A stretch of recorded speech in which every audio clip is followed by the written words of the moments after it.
Ada sebuah hotel misterius di kota Luyu. Kamar 1408 tidak boleh dibuka. Kamar ini dibuka dari tahun 1912 sejak hotel didirikan. Total ada 56 orang yang meninggal, bunuh diri dengan melompat, atau menggantung diri. Tidak ada yang tahu apa yang terjadi di kamar 1408. Untuk mencegah banyak tragedi, hotel memutuskan untuk menutup kamar ini. Tetapi ada seorang penulis, yang menulis cerita hantu. Dia telah mengunjungi rumah-rumah berhantu di seluruh negeri.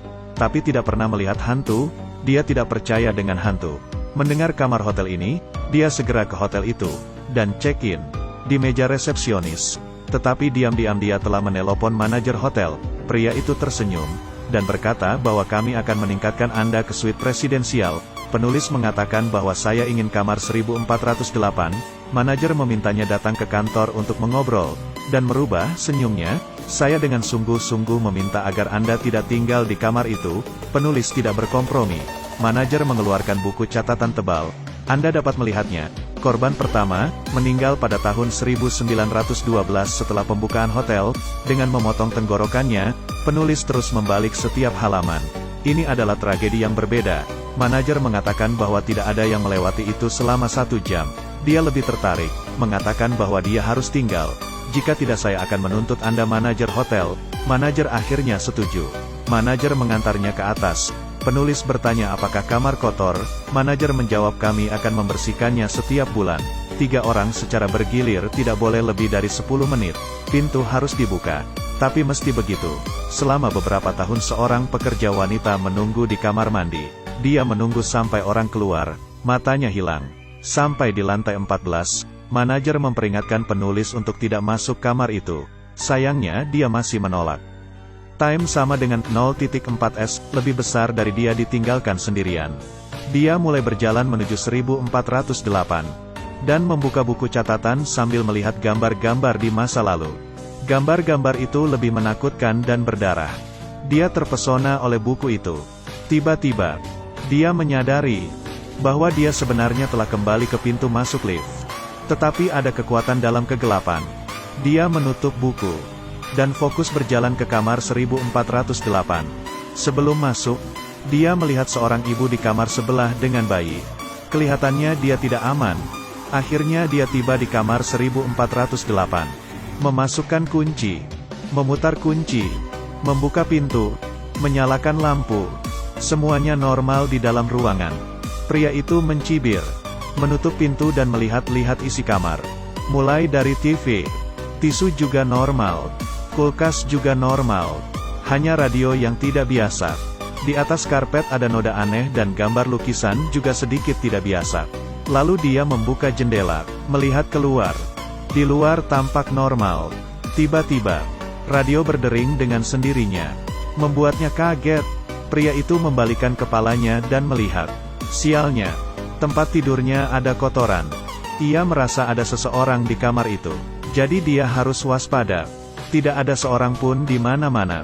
Dan saat ini dia menemukan bahwa tisu toilet di kamar mandi benar-benar menghadap ke mahkota. Dan udara semakin panas dan panas. Dan menemukan bahwa AC rusak. Jadi dia menelpon resepsionis untuk meminta mereka memanggil pekerja pemeliharaan untuk datang. Mereka setuju. Pada saat ini, pria itu penasaran dan mematikan lampu, memegang sinar ultraviolet. Seluruh ruangan benar-benar penuh dengan noda darah. Nyalakan lampu, dia menemukan ada yang aneh dengan lukisan. Dia menurunkan lukisan itu. Tiba-tiba ada yang mengetuk pintu. Ternyata adalah pegawai pemeliharaan. Dia membuka pintu, tapi petugas itu enggan masuk ke dalam. Dia bilang, saya akan mengajari Anda. Caranya, pria itu akhirnya memperbaiki AC sesuai dengan instruksinya. Kemudian dia berbalik, petugas pemeliharaan menghilang, dia menutup pintu. Tiba-tiba menemukan bahwa dia tidak dapat mendengarnya. Mencoba mendengar suara di luar jendela, telinganya benar-benar tidak dapat mendengar suara. Saat dia kembali, tiba-tiba jendela tertutup sendiri, tangannya terjepit. Dia menjerit kesakitan dan mencoba melepas jarinya. Tangannya mulai berdarah. Dia pergi ke kamar mandi, menghidupkan keran untuk membasuh jarinya. Tiba-tiba air keran menjadi panas. Dia ketakutan, pergi keluar, menelpon resepsionis. Dia mengatakan saya ingin ganti kamar. Tetapi mereka tidak menjawab pertanyaan itu. Dia mulai berkomentar dengan pelayanan hotel itu, Dia marah, tetapi pihak lain mengatakan bahwa sikap ini tidak baik. Kemudian telepon menjadi rusak. Pria itu benar-benar takut. Dia mencoba membuka pintu tapi tidak berhasil, kunci tidak berhasil. Dia menggedor-gedor pintu itu, dia mencoba mengintip keluar, ada sebuah mata yang menatapnya. Dia cepat menjauhi pintu itu, menghampiri jendela kamar, mengeluarkan badannya, berteriak minta tolong. Tiba-tiba dia melihat, di seberang kamar ada satu kamar menyala. Di dalamnya ada seorang pria, dia mencoba memanggilnya. Orang itu sepertinya melihatnya, perlahan berdiri. Pria itu melambaikan tangannya, untuk meminta bantuan. Dia mengatakan ada yang tidak beres, orang di seberang mengikutinya. Melihat tindakannya dia sadar, dia menyadari bahwa dia tidak meniru dia, tapi mengikutinya. Lalu dia mengambil lampu dari sisi dan mengambilnya. Orang di seberang juga sama. Orang lain itu ternyata dirinya sendiri, dan yang lebih menakutkan, ada orang lain di belakang orang itu, memukul kepalanya, bahwa orang yang sama muncul juga di tempatnya. Es lebih besar dari tetapi, dia hanya menderita sedikit dan dengan cepat. Pria itu membawa lampu tempat tidur, melemparnya ke bawah, tetapi lampu menghilang di udara. Dia sangat khawatir. Dia berusaha mati-matian untuk mengatakan pada dirinya sendiri semua adalah halusinasi. Lebih banyak halusinasi muncul. Hantu yang meninggal di hotel ini muncul, memanjat keluar jendela dan melompat. Satu orang dua orang, tampak untuk mengingatkannya apa yang harus dilakukan. Pria itu tidak mau berkompromi. Dia memeriksa denah hotel, menemukan bahwa ada jendela di kamar 11.408. Dia bisa mencoba cara ini. Baru 9 langkah. Dia bisa mencobanya lewat jendela 1408. Menurunkan kaki, dengan hati-hati merayap keluar jendela, dan mengatakan pada diri saya sendiri bahwa itu hanya 18 langkah. Dia tidak berani melihat ke bawah. Dia hanya bisa bergerak di atap yang sempit, dan menempel di dinding. 1 langkah, 2 langkah, 3 langkah. Angin di lantai 14 sangat kuat. Di langkah ke-9, dia tidak bisa menyentuh jendela. Tiba-tiba dia melihat tidak ada jendela di depannya. Hanya ada dinding yang tak berujung. Dia akhirnya kembali.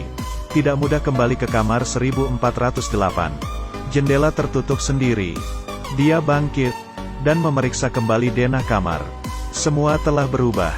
Hanya ada satu kamar 1408. Dia kembali mengintip. Di luar hanya ada tembok. Jendela berubah menjadi tembok. 1408 sudah jadi ruang rahasia. Suhu AC turun. Untungnya, sinyal bisa connect ke Wi-Fi. Dia buru-buru login, dan menghubungi mantan istrinya. Setelah video itu, air mulai menyembur ruangan, merusak listrik, komputer menjadi rusak. Harapan terakhir hilang. Tidak bisa menelpon. Tidak ada yang berfungsi. Kemudian dia mengambil buku di meja. Dia tidak pernah religius. Mengambil Alkitab. Dibukanya, tetapi dalamnya kosong. Tidak ada yang bisa dibaca. Sekarang adalah musibah. Sudah terlambat untuk menyesal. Sayangnya, segera ruangan menjadi dingin dan mulai membeku. Kamar hotel membeku. Suhu AC sampai minus. Dia memakai selimut, meminum alkohol, membakar barang. Tiba-tiba, komputer menyala. Dia merangkak mendekati komputer. Videonya masih hidup. Dia bertanya apa sudah telepon polisi. Dia bilang sudah. Polisi sudah di kamar 1408. Tapi kamarnya kosong. Pria itu bingung. Dia ada di kamar 1408. Dia tahu kamar ini penuh kejahatan. Dia bilang dia ingin mati. Perempuan itu berencana mendatangi hotel dan menyelamatkannya. Pria itu berkata jangan datang.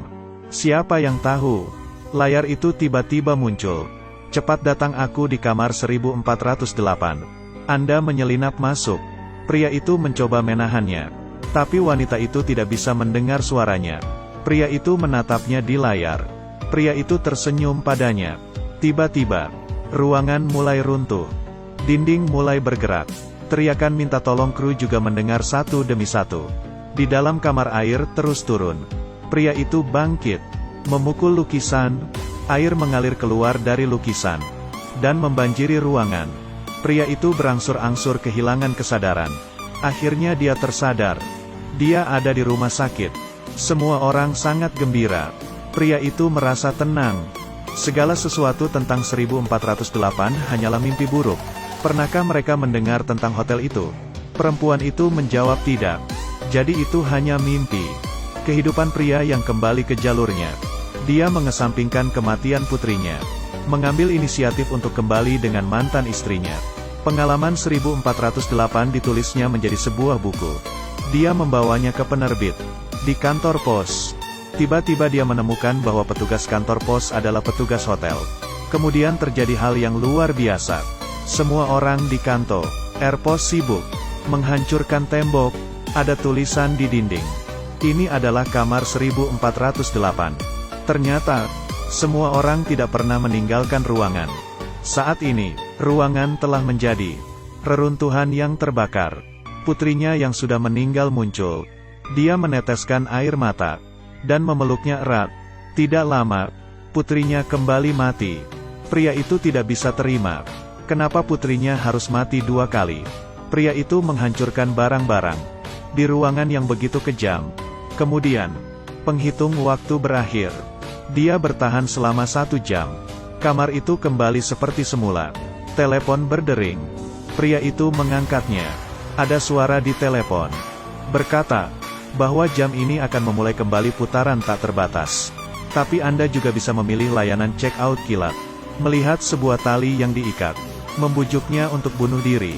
Suara di telepon juga. Mengatakan istrinya akan datang dalam 5 menit. Pria itu marah.